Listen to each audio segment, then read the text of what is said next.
Hello friends, welcome back to my channel teach tutorial now and I am Sonam Prajapati. So friends, आज की ये video हमारी बहुत ही interesting है। इस वीडियो में फ्रेंड्स मैं आपको बताऊंगी आपके मोबाइल की जो स्क्रीन पर जितने भी सारे ऐप दिखाई देते हैं उनको आप रोलिंग कैसे कर सकते हो।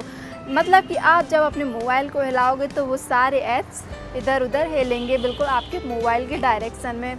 तो जानने के लिए फ्रेंड्स इस वीडियो को पूरा एंड तक देखते रहिए, और अगर आप मेरे चैनल पर नए हैं तो जल्दी से चैनल को सब्सक्राइब कर दीजिए और सब्सक्राइब के पास बेल आइकन घंटा भी दबा दीजिए, ताकि मैं जब भी कोई वीडियो डालूंगी वो वीडियो सबसे पहले आपके पास पहुंचेगी। तो फ्रेंड चलिए जल्दी से इस वीडियो को शुरू करते हैं।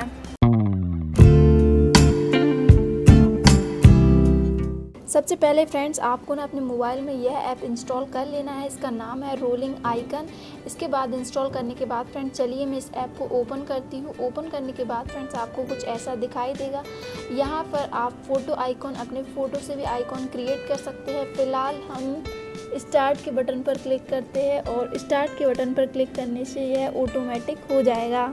फ्रेंड चलिए अब मैं आपको फ़ोटो से बनाना भी बता देती हूँ। आपको फ़ोटो आइकॉन पर क्लिक करने हैं, यहाँ पर कुछ ऐसा ऑप्शन खुल जाएगा। इसके बाद आपको प्लस बटन पर क्लिक करना है। क्लिक करने के बाद यहाँ से आपको फ़ोटो चूज़ कर लेना है। चलिए मैं ये कुछ फ़ोटो चूज़ कर लिए मैंने। इसके बाद मैं नेक्स्ट बटन पर क्लिक कर देती हूँ। क्लिक करने के बाद फ्रेंड ये देखिए मेरे ये फ़ोटो आइकॉन बन चुके हैं। इसके बाद फ्रेंड चलिए मैं आपको गैलरी पर ले जाती हूँ, मेरे मोबाइल की गैलरी पर, और आपको यह मैं फ़ोटो आइकॉन दिखा दूँगी। ये देखिए फ्रेंड्स, ये रहे वो मेरे फ़ोटो आइकॉन। ये तीनों फ़ोटो के मैंने बनाए थे और मेरे फ़ोटो आइकॉन बन चुके हैं।